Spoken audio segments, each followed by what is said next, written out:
J'ai sorti le revolver de mon sac à main, le canon encore tiède de la dernière cartouche que j'avais gardée pour ce moment précis, et je l'ai pointé droit sur le front ridé de ma belle-mère, cette vipère qui avait osé toucher à ma chair et à mon sang. Le silence de la maison bourgeoise de Neuilly-sur-Seine s'est brisé comme du cristal sous un marteau, quand j'ai murmuré « Vous avez oublié que le sang appelle le sang, et que Noël n'efface pas les dettes. » Et alors que les flocons dansaient dehors comme des spectres moqueurs, j'ai pressé la détente. Non pas pour tuer, mais pour les figer dans l'horreur d'une vérité qu'ils n'avaient jamais soupçonnée. J'étais déjà morte en eux, depuis des années. C'était une de ces nuits d'hiver parisiennes où le froid s'infiltre dans les os comme un poison lent, et où les lumières des Champs-Élysées semblent narguer les âmes perdues dans l'ombre. Nous étions à la veille de Noël, dans cette villa cossue de Neuilly, avec ses cheminées crépitantes et ses sapins parés d'or, comme si l'argent pouvait racheter les péchés. Mon nouveau mari, Antoine, m'avait emmené là pour célébrer en famille, disait-il. Famille. Ce mot sonnait comme une insulte dans ma bouche, un écho amer de ce que j'avais perdu autrefois, à Lyon, sous un ciel plombé de regrets. Je m'appelle Élise Moreau, du moins c'est le nom que je porte désormais, après avoir enterré l'ancienne moi sous des couches de mensonges et de silence. À 45 ans, j'ai les traits durs d'une femme qui a vu trop de trahison, les yeux verts hérités de ma mère provençale, et une cicatrice fine sur la joue gauche, souvenir d'une nuit où le ver brisé avait dansé avec ma fureur. Ma fille, Camille, 17 ans, était le seul éclat pur dans ma vie sombre. Elle avait les cheveux châtains de son père. Cet homme que j'avais aimé, et qui m'avait trahi d'une façon qui encore aujourd'hui me noue la gorge. Tout avait commencé 16 ans plus tôt, dans les ruelles étroites de la vieille Lyon, où l'odeur de la saucisse et du vin nouveau masquait à peine la pourriture des secrets. J'étais alors une jeune avocate ambitieuse, fraîchement diplômée de la fac de droit, avec des rêves de justice qui brillaient comme les lumières de la fête des Lumières. J'avais rencontré Laurent, mon premier mari, lors d'un bal masqué au Palais de la Bourse.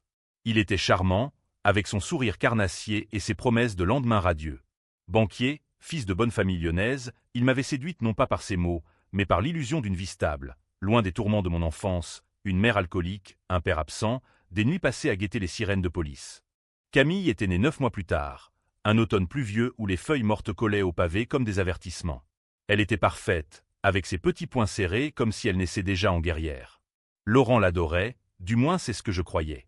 Mais les apparences, en France, sont un art raffiné, un masque que l'on porte avec élégance jusqu'à ce que le carnaval s'achève dans le sang. Les premiers signes de fissure apparurent quand Camille avait 5 ans. Laurent rentrait tard, ses chemises imprégnées d'un parfum qui n'était pas le mien. Un muscle lourd, vulgaire, qui évoquait les quartiers chics de la presqu'île. Je l'interrogeai, bien sûr, avec cette tenue française qui étouffe les cris. « C'est le boulot, Élise, rien de plus », répondait-il, ses yeux fuyant vers la Saône comme s'il y cherchait refuge. Je fouillai, parce que l'instinct maternel est une lame aiguisée. Dans son bureau, je trouvai les lettres, des mots enflammés adressés à une certaine Isabelle, une collègue de la banque, une blonde aux lèvres pulpeuses qui posait sur les photos d'entreprise comme une pin-up des années 50. La trahison me frappa comme un coup de butoir. Mais ce n'était que le début. Laurent ne se contentait pas d'une liaison. Il pillait nos comptes pour financer leurs escapades à Deauville, ces week-ends où il prétendait être en congrès. Pire, il avait falsifié des documents pour détourner des fonds de clients vulnérables, des veuves et des artisans ruinés par la crise. Quand l'affaire éclata, ce fut un scandale qui fit les gros titres du Progrès, banquier lyonnais accusé de fraude massive. Laurent paniqua. Au lieu d'assumer, il me fit porter le chapeau. « Tu signes les papiers avec moi, Élise. Tu es complice », me souffla-t-il un soir, son haleine chargée de cognac. J'aurais pu le dénoncer, mais il tenait Camille en otage. Si je tombe, elle grandira sans père, et toi, tu pourriras en prison. J'acceptai de ganter le crime pour elle. Les juges, ces messieurs en robe noire aux airs de juges de la Cour de cassation, me condamnèrent à 5 ans avec sursis, sous prétexte de complicité active. Laurent s'en tira avec une amende ridicule, un pacte avec le diable scellé dans les couloirs feutrés des tribunaux. Il partit avec Isabelle, emportant la moitié de nos biens, me laissant avec une réputation tachée et une fille qui me regardait avec des yeux trop grands pour son âge. « Maman, pourquoi tout le monde te déteste ?» me demanda-t-elle un jour, en serrant son ours en peluche contre elle. Je n'eus pas de réponse, seulement des larmes que je ravalai comme du poison. Les années suivantes furent un exil intérieur. Je quittai Lyon pour Paris, où l'anonymat des foules est un baume pour les âmes brisées. Je repris des études, devins consultante en droit des affaires, reconstruisant ma vie brique par brique. Camille grandit, farouche et brillante, une ado rebelle qui lisait Camus et fumait en cachette sur les toits de Montmartre. Et puis, il y a 2 ans, j'ai rencontré Antoine lors d'un dîner d'affaires au Fouquet's. Il était veuf, héritier d'une lignée de parfumeurs de grâce, avec une douceur qui contrastait avec la rudesse de Laurent. Il m'aima pour ma force, disait-il, et non pour mes faiblesses. Nous nous mariâmes civilement à la mairie du 16e, une cérémonie discrète sous un ciel d'automne, avec Camille comme témoin. Enfin une famille, murmura-t-elle, les yeux brillants. Mais les familles françaises, surtout celles imprégnées d'aristocratie provinciale, sont des nids de serpents. La mère d'Antoine, Geneviève de Launay, était une veuve acariâtre, une comtesse déchue qui régnait sur sa progéniture comme Louis XIV sur Versailles. Ses fils, Philippe et Marc, des jumeaux dans la cinquantaine, étaient des ombres rampantes. Philippe, le banquier véreux qui avait blanchi de l'argent pour des oligarques russes. Marc, l'avocat corrompu qui avait fait acquitter des trafiquants de drogue en exchange de dessous de table. Il me tolérait à peine, moi elle étrangère lyonnaise, avec son passé sulfureux. Camille, avec son piercing au nez et ses opinions gauchistes héritées de mes lectures nocturnes, les horripilait. Une gamine ingrate, sifflait Geneviève, en sirotant son champagne millésimé. Ce soir-là, la veille de Noël, l'air était chargé d'une tension palpable, comme avant un orage sur la Méditerranée. Nous dînions dans la salle à manger lambrissé, sous un lustre en cristal qui jetait des éclats sinistres sur les visages. Le repas était un rituel, foie gras de canard, dinde rôtie aux truffes et des vins de Bordeaux qui coulaient comme du sang. Antoine, épuisé par son travail, tentait de faire la conversation, mais Geneviève avait déjà les griffes sorties. « Camille, ma chère, tu pourrais au moins te changer.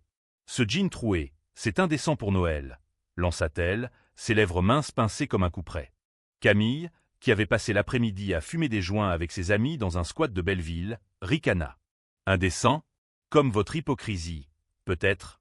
J'ai vu les factures de votre association caritative, c'est du blanchiment pur et simple. » Les mots tombèrent comme une grenade. Philippe blêmit, marque tout ça dans son verre.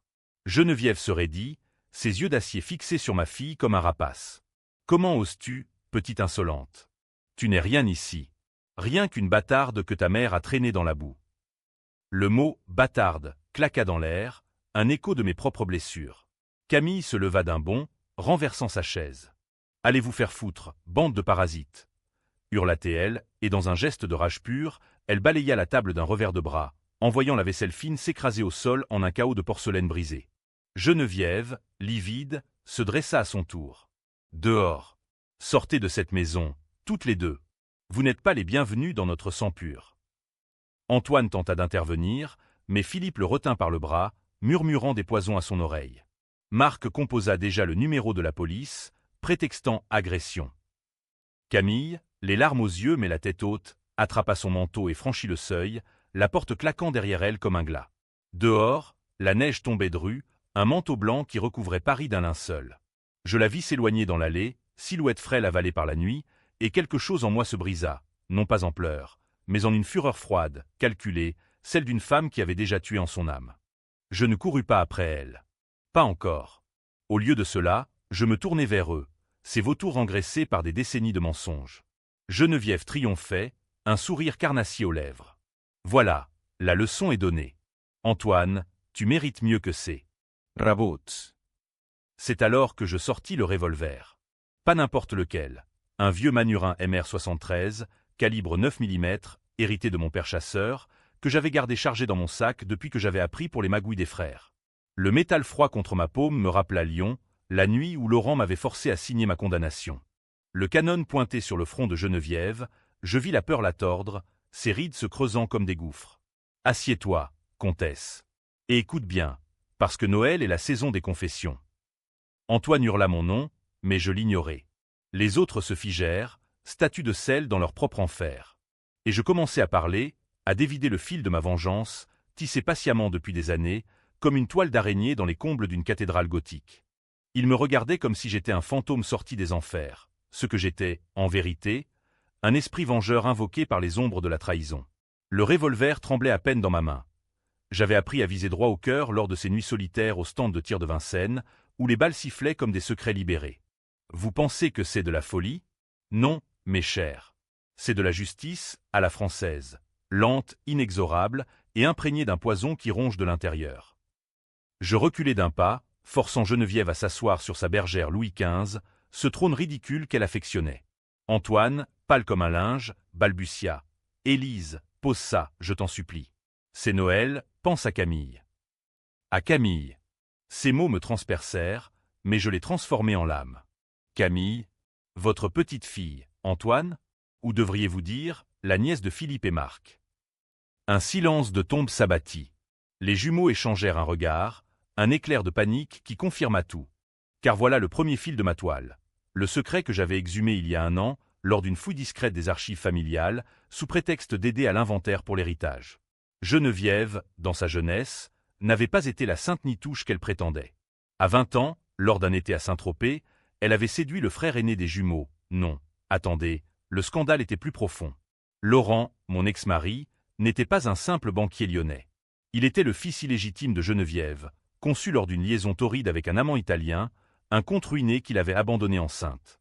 Pour sauver les apparences, elle l'avait fait adopter par une famille modeste de Lyon, les Moreau, ironie du sort, mon propre nom de jeune fille, un cousin éloigné qui avait recueilli l'enfant sans savoir. J'avais découvert cela par hasard, en compulsant d'anciens registres paroissiaux à la mairie de Grasse, où la famille avait des racines. Une photo jaunie, Geneviève, radieuse et enceinte, aux côtés d'un homme au regard sombre. Et Laurent, ce portrait craché de l'Italien. Camille, donc, n'était pas seulement ma fille. Elle portait le sang de cette engeance maudite, le même que Philippe et Marc, ses oncles qu'elle méprisait sans le savoir. Vous avez chassé votre propre sang, Geneviève. Votre petite fille, fruit de vos péchés de jeunesse. Comment cela vous goûtait-il? Elle chancela, son maquillage impeccable se fissurant comme sa façade. Mensonge, calomnie. Sifflatait-elle, mais sa voix chevrotait. Philippe, le plus matois des deux, tenta de contre-attaquer. Élise, vous délirez. Ce revolver, c'est du chantage. Appelez la police, Marc. Mais Marc, le couard, secoua la tête, les yeux rivés sur le canon. Je ris, un rire sec, comme le craquement d'une branche sous la neige. La police? Oh, ils viendront, soyez en sûrs. Mais pas pour moi. Pour vous. Car ma vengeance n'était pas un coup de feu isolé. C'était un orchestre symphonique de révélation, dirigé par mes soins depuis des mois. Après notre mariage, j'avais infiltré leur monde avec la précision d'un espion du Quai d'Orsay. Antoine, naïf et amoureux, m'avait donné accès à ses comptes, à ses dossiers.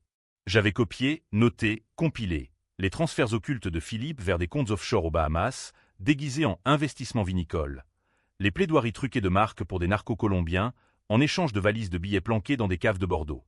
Et Geneviève, la matriarche, qui blanchissait l'ensemble via son œuvre caritative, un fonds pour les orphelins de guerre qui n'avaient jamais vu un centime d'aide réelle.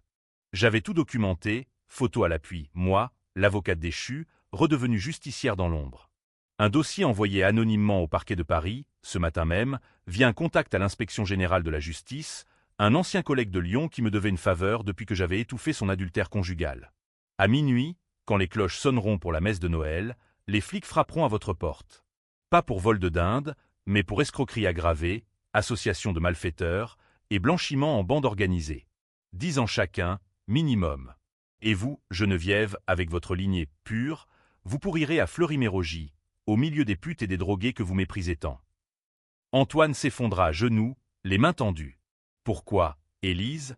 Je t'aime, je le coupais, le cœur se tordant malgré tout. Car oui, je l'aimais, cet homme doux qui avait cru en ma rédemption. Mais l'amour, en France, est un luxe pour les innocents. Pour les survivants, c'est une faiblesse. Parce que vous avez laissé faire, Antoine. Vous avez vu Camille se faire humilier, et vous avez choisi le silence. Comme Laurent.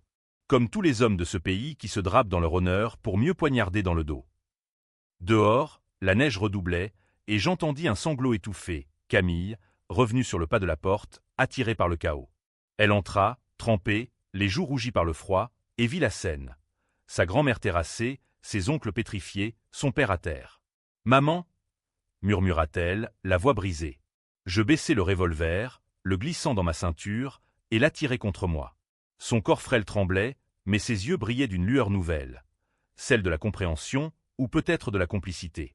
Nous restâmes là, dans ce salon qui puait la peur et le vin renversé, tandis que les minutes s'égrenaient vers minuit. Geneviève tenta une dernière parade, sa voix un murmure suppliant. « Élise, pitié.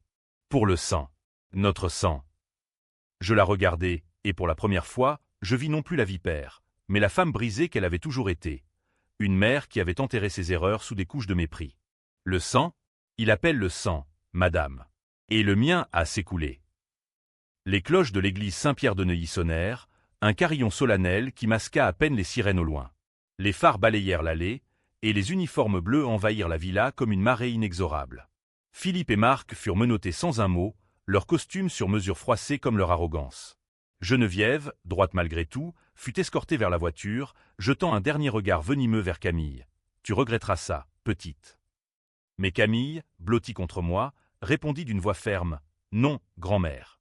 C'est vous qui regretterez d'avoir oublié ce que signifie la famille. » Antoine, hébété, nous supplia de rester, de témoigner en sa faveur. Mais je secouai la tête. « Adieu, Antoine. Prenez soin de vous. Et rappelez-vous, en France, la justice est aveugle, mais la vengeance a de bons yeux. » Nous sortîmes dans la nuit, Camille et moi, main dans la main, la neige effaçant nos pas comme elle efface les péchés. Paris nous attendait, avec ses boulevards illuminés et ses secrets enfouis. Mais pour la première fois depuis des années, je respirais librement, l'air glacé emplissant mes poumons d'une promesse. La liberté a un goût de cendre, mais aussi de renaissance. Pourtant, au fond de moi, une ombre persistait. Car ma vengeance n'était pas achevée. Il y avait encore Laurent, ce fantôme lyonnais qui vivait désormais à Nice avec Isabelle, ignorant que j'avais piraté ses comptes pour y verser des preuves numériques de ses fraudes passées. Une alerte bancaire l'attendrait au matin de Noël. Un cadeau empoisonné qui le renverrait en cour, cette fois sans bouclier. Et Camille, elle me serra plus fort, comme si elle devinait les ténèbres qui dansaient encore dans mon esprit. On rentre à la maison. Maman? À notre maison. Oui, ma fille. À la maison, où les loups ne sont pas invités. Les jours suivant Noël furent un tourbillon de chaos judiciaire. Un balai sordide qui rappelait les grandes affaires qui défrayaient la chronique du Figaro ou du Monde, ces scandales où les puissants tombent comme des châteaux de cartes sous un souffle de vent. Les journaux titraient « Dynastie de parfumeurs impliqués dans un vaste réseau de blanchiment », avec nos photos floues en première page, Camille et moi anonymisés mais reconnaissables à nos regards hantés. Antoine m'appela, des dizaines de fois, sa voix brisée dans les messages vocaux. « Reviens, Élise. Tout peut s'arranger. Je plaiderai l'ignorance. » Ignorance. Ce mot me faisait vomir. C'était le cri de ralliement des complices passifs, ces Français qui ferment les yeux sur les magouilles familiales pour préserver le vernis social. Nous nous terrâmes dans notre appartement du Marais, un cocon exigu aux poutres apparentes et aux livres jaunis par l'humidité, loin des villas clinquantes de Neuilly. Camille, cette âme farouche, se mua en une version plus dure d'elle-même. Elle rangea ses joints, s'inscrivit à des cours de droit en ligne et passa des nuits à me questionner sur mon passé. « Maman, le revolver. Tu l'aurais vraiment utilisé ?» Je la regardai, ses yeux verts miroitant les miens, et je mentis pour la première fois depuis longtemps. Seulement pour te protéger, ma chérie. Mais la vérité était plus laide. J'aurais tiré, non pour tuer, mais pour blesser, pour marquer à jamais ces visages de l'horreur que j'avais endurée. Car la trahison de Geneviève et de ses fils n'était qu'un écho amplifié de celle de Laurent. Après son départ, j'avais sombré dans une dépression clinique, ces mois gris où Paris devient une prison à ciel ouvert. J'avais ganté ces crimes pour Camille, mais le sursis judiciaire n'effaçait pas la tâche. Collègues qui me fuyaient aux pauses café, amis qui s'évaporaient comme brume sur la Seine. J'avais même envisagé le pire. Une pilule avalée avec du vin rouge, dans la baignoire ébréchée de notre ancien appartement lyonnais. Mais Camille, alors 8 ans, m'avait trouvé en larmes et avait murmuré « Ne me laisse pas, maman. On est des guerrières, toi et moi. » Ces mots m'avaient sauvé, et en retour, j'avais juré sur son front moite, vengeance, froide et méthodique. De retour à Paris, j'avais reconstruit un poste discret dans un cabinet d'avocats spécialisé en litiges familiaux, où les clients pleuraient des divorces empoisonnés. C'est là que j'avais rencontré Antoine, lors d'une consultation pour la succession de sa mère, ironie cruelle, car Geneviève était encore bien vivante à l'époque, tramant déjà ses fils dans ses filets.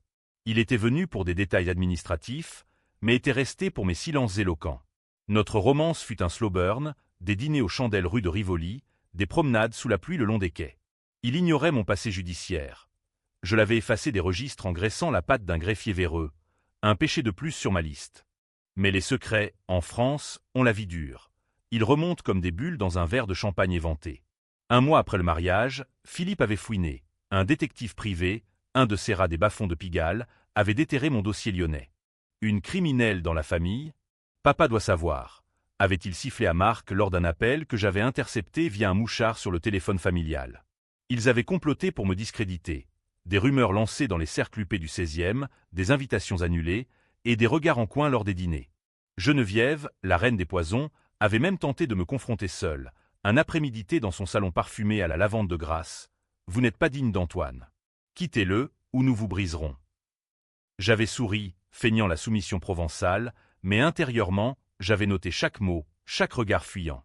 C'est alors que j'avais lancé l'offensive. Un virus informatique sur les ordinateurs des frères, volé à un hacker de la rue Saint-Denis que j'avais payé en cash.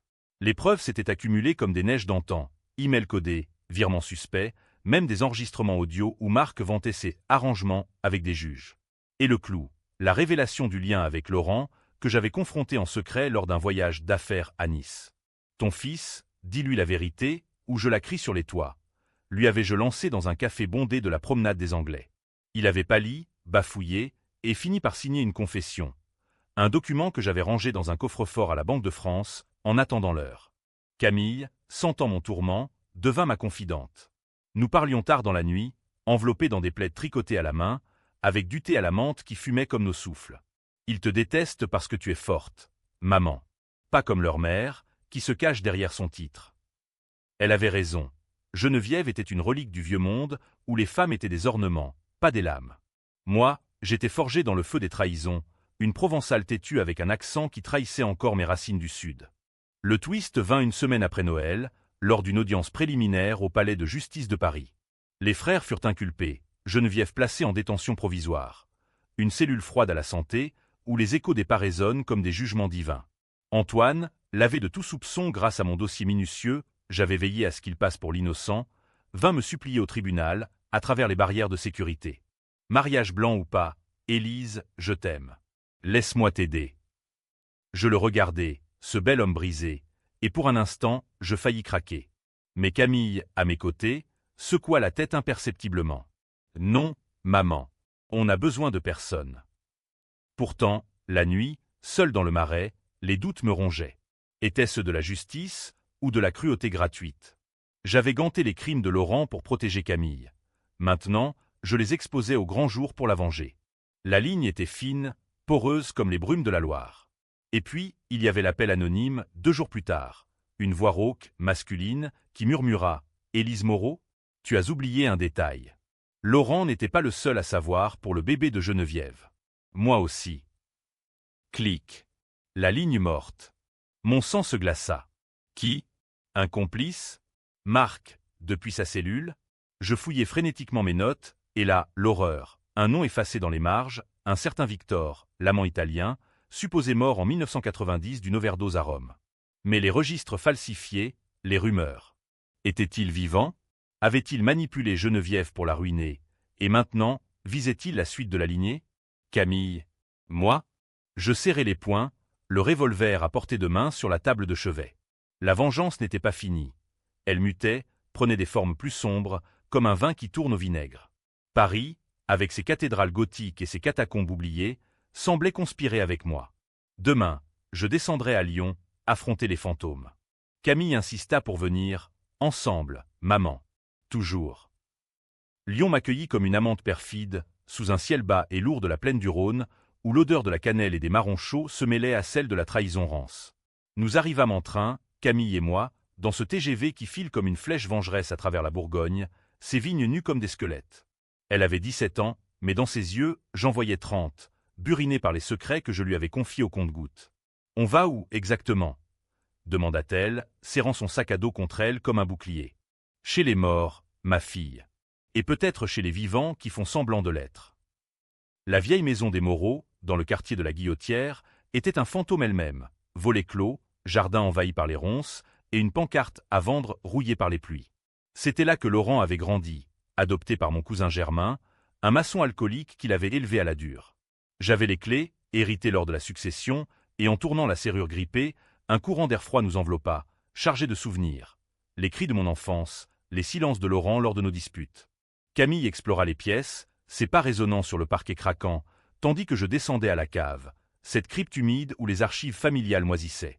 Les boîtes en carton, couvertes de toiles d'araignée, contenaient plus que des actes notariés, des lettres jaunies, des photos posées, et au fond, un dossier scellé marqué « Affaire G, de L. Confidentiel ». Je l'ouvris d'une main tremblante, et les mots dansèrent sous la lampe torche de mon téléphone. Correspondance entre Geneviève et Victor, datée des années 70. Mon amour, l'enfant est né. Je l'ai confié aux Moreau pour le protéger de ton monde de vices. Reviens-moi ou je te maudis. Victor, le comte italien, n'était pas mort d'overdose. Il avait simulé sa disparition pour échapper à la mafia calabraise, qui le traquait pour dette de jeu. Il vivait désormais à Lyon, sous un faux nom, Vittorio Moretti, propriétaire d'une galerie d'art dans le Vieux-Lyon, spécialisée en toiles maudites du XIXe siècle. Ces peintures romantiques où les ombres avalent les âmes. Le puzzle s'assemblait, tordu comme un roman de Zola. Victor avait approché Laurent adolescent, lui révélant sa paternité lors d'une visite charitable. Fasciné par ce père fantôme, Laurent avait plongé dans le vice, fraude bancaire pour financer les caprices de Victor, liaison pour couvrir les traces. Et moi, j'avais été l'alibi parfait, l'épouse naïve qui signait sans lire. Pire, Victor avait manipulé Geneviève pour qu'elle ruine sa propre famille, par jalousie vengeresse, car elle l'avait quitté pour un mariage arrangé. Il veut l'héritage des parfums, à travers Antoine, murmurai-je à Camille, qui avait blêmi en lisant les lettres par-dessus mon épaule. Et nous, on est des pions. Nous filâmes vers la galerie, nichée dans une ruelle pavée du Vieux-Lyon, où les traboules sombres abritent encore des murmures de la Résistance. La nuit tombait tôt, un crépuscule violet qui teignait les gargouilles de la cathédrale Saint-Jean comme du sang séché. Vittorio Moretti, Victor, était un homme voûté aux cheveux argentés, avec un sourire de renard et des yeux qui fouillaient l'âme. Il nous reçut dans son antre, entouré de toiles où des femmes au regard hanté tendaient des mains spectrales. Élise Moreau. Ou devrais-je dire, ma belle-fille par alliance tordue. Ricanatait-il, en nous offrant du Chianti dans des verres en cristal taillé. Camille, la rebelle, ne se laissa pas amadouer. Vous êtes le fantôme qui a pourri nos vies. Grand-père? Plutôt un parasite. Victor rit, un son rauque comme le vent dans les calanques. Parasite? J'ai donné à Laurent tout, ambition, vice, amour. Et à toi, petite, un sang noble, italien, provençal, français. Pourquoi cette haine? Je sortis le revolver, le posant sur la table comme un serpent endormi. Pour les dettes non payées. Vous avez utilisé Laurent pour ruiner Geneviève, et maintenant, vous visez Antoine. Mais j'ai votre confession, Victor. Signée par Laurent avant que je ne l'envoie au procureur. Son masque craquela. Tu bluffes. Laurent est mort pour moi depuis des années. Mort? Un éclair traversa mon esprit. L'accident de voiture à Nice, 2 mois plus tôt, que j'avais lu dans la presse locale comme un fait divers. Pas un accident, hein? Vous l'avez fait taire. Il haussa les épaules, élégant dans sa défaite. Il devenait faible, comme sa mère.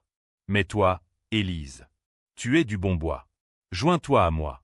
On peut détruire les de Launay ensemble et partager les parfums, des millions. La tentation fut là, un instant fugace, comme le parfum entêtant d'une rose empoisonnée. Des millions pour élever Camille, pour effacer les cicatrices. Mais je vis son regard, cupide, manipulateur, et je pensais à Lyon, à la cave où j'avais pleuré sur le berceau de ma fille. Non, la vengeance n'est pas un héritage, c'est une libération. Je pressai le play sur mon téléphone. L'enregistrement de notre conversation, piraté via un micro caché dans mon collier. Vitor Blemi.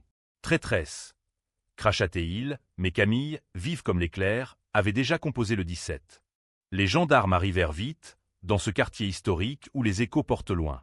Victor fut emmené, menottes au poignet, hurlant des malédictions en italien. Tu as scellé ton propre sort, Élise. Le sang italien ne pardonne pas. Mais en sortant, il jeta un regard à Camille, un éclat de regret ou de promesse. Nous regagnâmes Paris le lendemain, le train filant à travers des champs enneigés, mais le calme était illusoire. Antoine nous attendait à la gare de Lyon, un bouquet de lys à la main, symbole de pureté ou d'enterrement.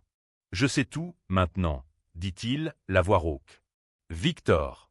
Mon oncle? C'est du délire. Nous marchâmes le long de la Seine, gelés par le froid, et je lui racontai, sans phare, les manipulations, les morts suspectes, mon rôle dans la chute de sa famille. Il pleura, ces larmes d'homme qui lavent les illusions. Et nous? Toi et moi. Je touchai son visage, sentant la barbe naissante. Nous? Peut-être. Si tu acceptas las ombres. Camille, en retrait, hocha la tête. Laisse-le une chance, maman. On mérite un peu de lumière. Mais la lumière, en France, est toujours voilée de nuages. Le soir même, un colis anonyme arriva. Une toile de la galerie de Victor, représentant une femme aux yeux verts tenant un revolver, avec au dos une note, le jeu continue. Joyeux Noël tardif. Mon cœur se serra. La vengeance avait des griffes. Elle s'était emparée de nous, et le twist final, était-ce Victor libre ou un imitateur? Nous plongeait dans l'abîme. Les mois suivants furent un purgatoire lent, une descente aux enfers parisiennes où les lumières de la tour Eiffel clignotaient comme des mensonges moqueurs. Victor fut jugé à Lyon, un procès à huis clos qui fit jaser les salons de la place Bellecour, le conte fantôme et ses drames familiaux. Condamné à 20 ans pour meurtre et extorsion, il disparut dans les geôles de Corba, mais ses ombres s'attardaient, comme les graffitis indélébiles sur les murs de la Pardieu. Geneviève, libérée sous caution après un plaidoyer émouvant de son avocat, un requin du barreau qui avait jadis croisé Marc, rentra à Neuilly, brisée mais pas vaincue. Elle m'écrivit une lettre, plume fine et encre violette. « Vous avez gagné la bataille, Élise, mais la guerre des sangs ne s'achève pas. Camille portera ma malédiction. » Camille. Ma fille, cette fleur vénéneuse, fleurit dans l'adversité. Elle intégra Sciences Po en septembre, section Affaires internationales, avec une thèse en gestation sur la corruption familiale dans l'aristocratie post-révolutionnaire. Elle riait plus, fumait moins, et parfois, dans nos soirées au café de Flore, elle me taquinait « Maman, tu es ma héroïne. » ou « Ma vilainesse. » Je haussais les épaules, sirotant mon pastis dilué, un vice du Sud que je n'avais pas perdu. Les deux, ma chérie. En France, on ne choisit pas. Antoine et moi tentâmes une réconciliation, un fil ténu tendu entre amour et méfiance. Il vendit la villa de Neuilly, transforma l'héritage en fondation légitime pour les orphelins, un geste de rédemption qui sentait le parfum de grâce, doux et entêtant. Nous dînâmes souvent à 4, lui, moi, Camille, et parfois un ami neutre pour briser la glace.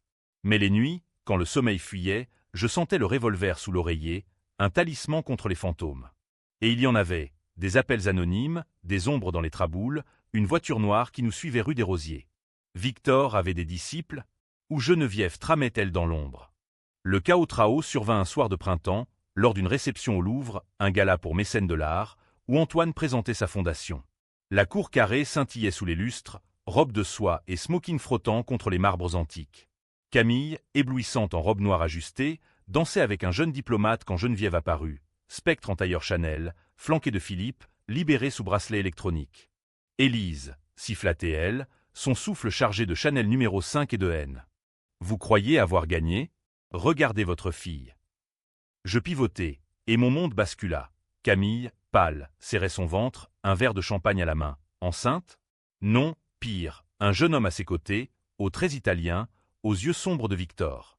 Maman, je te présente Lucas. Il est le petit-fils de grand-père. Luca Moretti, 20 ans, étudiant en art à la Sorbonne, fils caché de Victor avec une maîtresse napolitaine. Il avait contacté Camille via les réseaux, séduit par notre histoire familiale, un conte qu'il avait lu dans les tabloïds. « Je veux la paix, Élise », murmura-t-il, mais ses yeux brillaient d'ambition. Geneviève triomphait, « Le sang appelle le sang. Votre vengeance a uni nos lignées maudites. » Le scandale éclata en murmures, la fille de la vengeresse et l'héritier du fantôme. Antoine, horrifié, me tira à l'écart. « C'est fini, Élise. Ils nous détruiront. » Mais la twist finale, ce coup de théâtre qui divise les âmes comme un roman de Balzac, fut mien. J'avais anticipé. Des tests ADN commandés en secret, des dossiers sur Lucas qui révélaient non pas un innocent, mais un pion de Victor, infiltré pour réclamer l'héritage via un mariage forcé. Devant la foule, je sortis non le revolver, mais un iPad. La vidéo de Lucas confessant ses intentions, enregistrée lors d'une rencontre piégée au parc des Buttes-Chaumont. « Foutez le camp, tous », déclarai-je, voix claire comme un carillon. Le sang ne lit pas, il libère quand on le coupe. Geneviève s'effondra, Philippe jura, Lucas s'enfuit dans la nuit. Camille, en larmes, me serra. Tu savais. J'acquiesçai. Toujours ma guerrière. Antoine, stupéfait, rit pour la première fois depuis des mois. Tu es un monstre magnifique. Nous quittâmes le Louvre sous les flashs, Paris nous avalant comme une mère indulgente. La fin? Biquiche ou heureuse, à vous de juger. Nous voyageâmes en Provence l'été suivant, Camille et son choix d'amour, un garçon simple de Marseille, sans ombre. Antoine m'offrit une bague, non d'or, mais de platine brute, pour les cicatrices. Geneviève mourut un automne, seule à Neuilly, son testament maudissant mon nom. Victor, en cellule, écrivit une lettre. « Tu as gagné, fille. » Mais le sang coule éternel. Je la brûlai dans la cheminée, les flammes dansant comme des spectres apaisés. Aujourd'hui, à 47 ans, je marche sur les quais de la Seine, Camille à mon bras gonflé de vie nouvelle. La vengeance m'a coûté cher, innocence, amour pur, mais elle m'a rendu entière. En France, où les révolutions naissent dans les salons et meurent dans les oubliettes, j'ai appris, la vraie trahison est de se trahir soi-même. Et la mienne? Elle s'achève ici, sous un ciel d'octobre, avec un baiser salé et une promesse. Plus jamais ganté pour autrui.